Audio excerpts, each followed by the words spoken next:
Mesdames et messieurs, bonjour. Ravi de vous retrouver. Bienvenue à cette nouvelle édition de notre programme Autour du monde concernant notre continent, l'Afrique. Et commençons l'édition d'aujourd'hui du lundi 12 août 2024 avec l'Égypte, première destination pour les investissements étrangers en Afrique.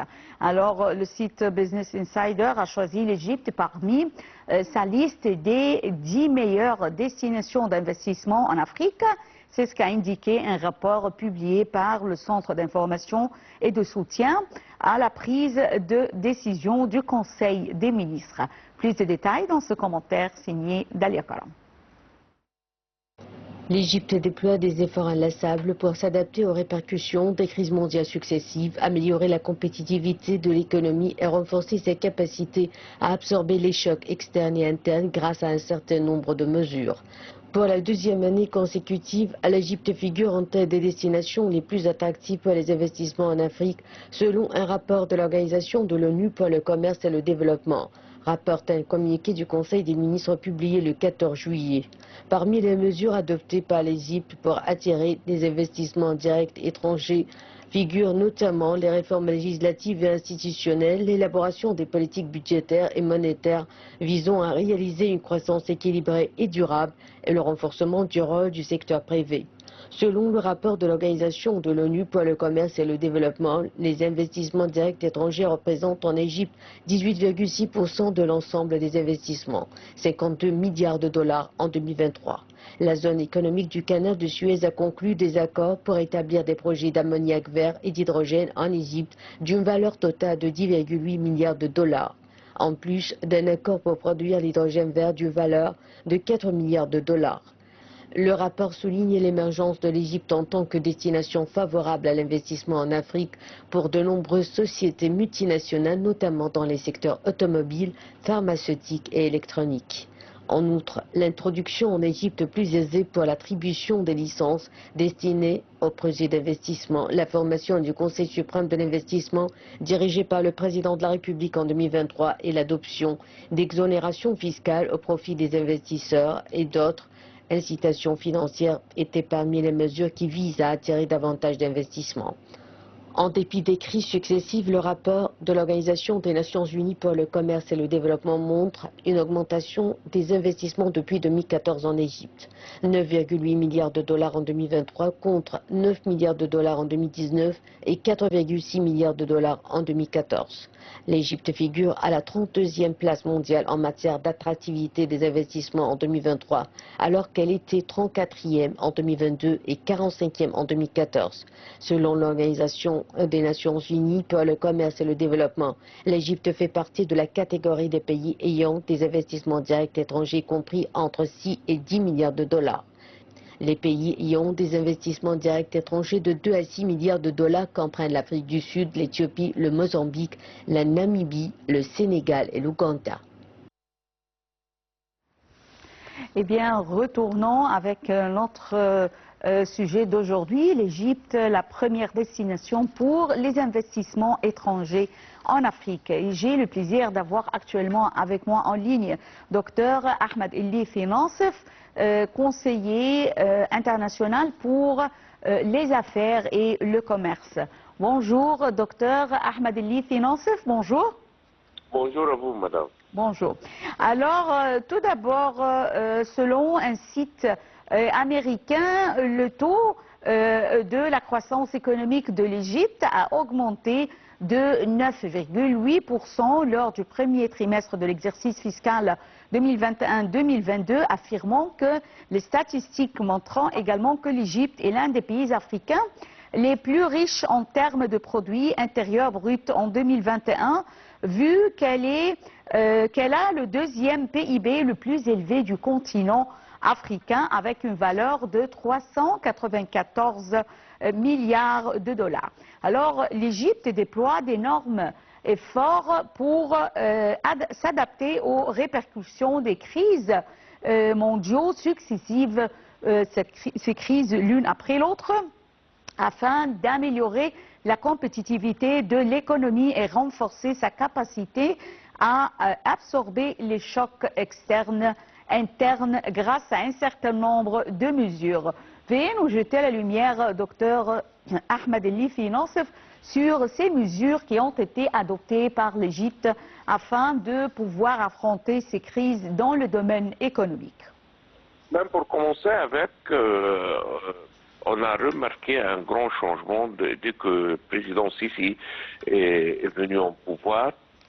La première chose, le président Sisi et l'administration ont imposé la sécurité et la stabilité interne. Parce que si on n'a pas la stabilité, on n'a pas d'investissement. C'est aussi simple que ça. Personne ne va aller s'investir dans un pays, dans un État comme malheureusement l'Égypte était en 2012 et 2013. Donc la stabilité sécuritaire, c'est la première besoin, c'est la première nécessité pour être capable d'attirer n'importe quel investissement. Ça, c'est la première chose.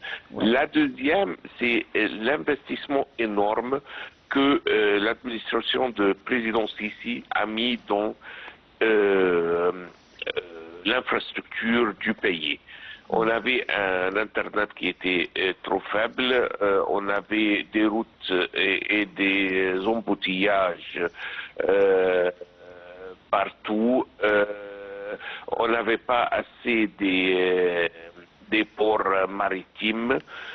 Donc là, le président Sisi a pris des décisions qui étaient dures, qui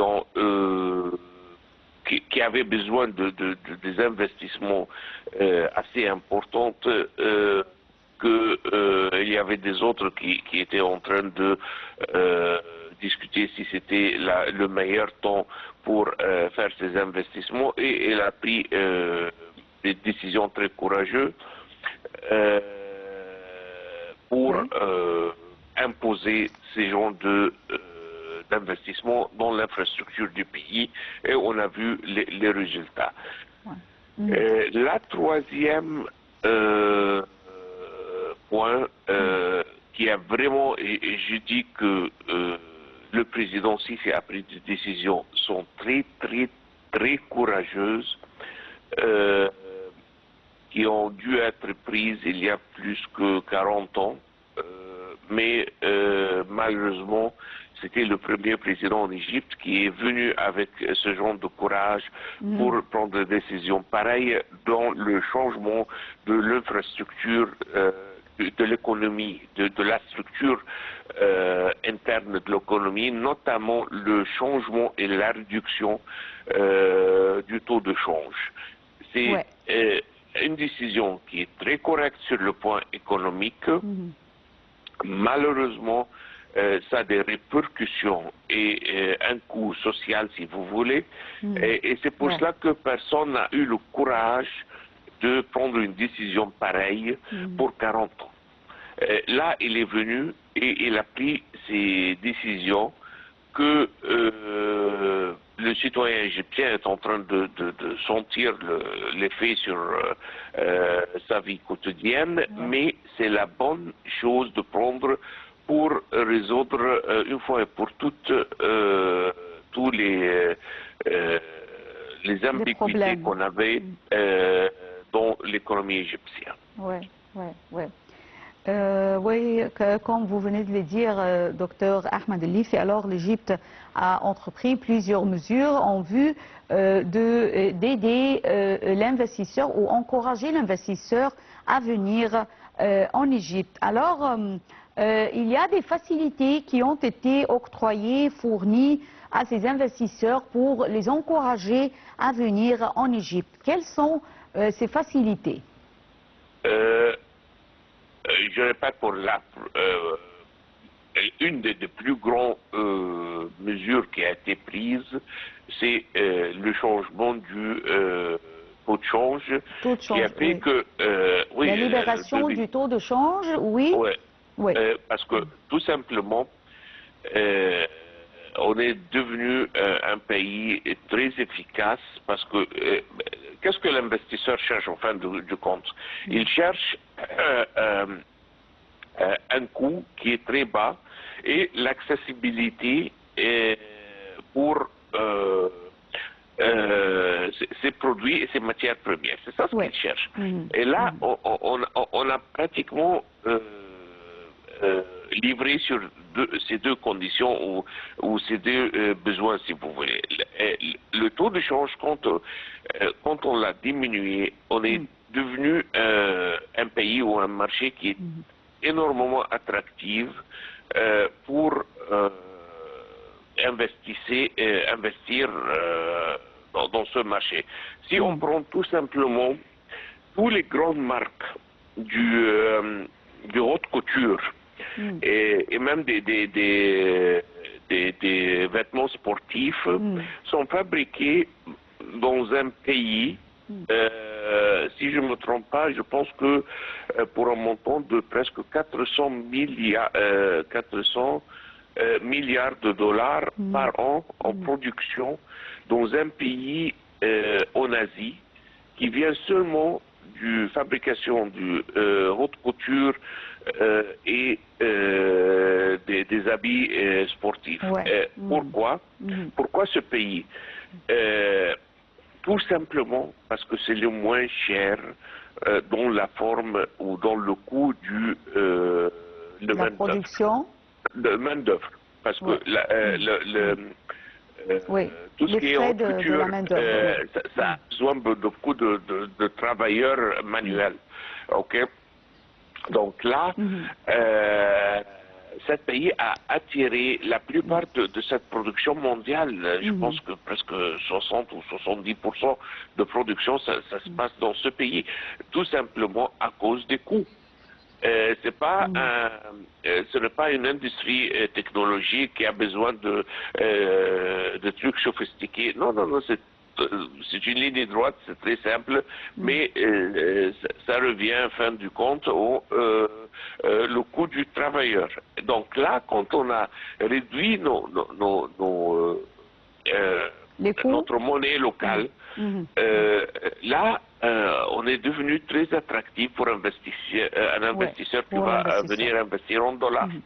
Et la deuxième, c'est l'accessibilité. Parce que pourquoi il n'y a personne qui va s'investir au pôle Nord ou au pôle Sud? Parce que c'est pas accessible.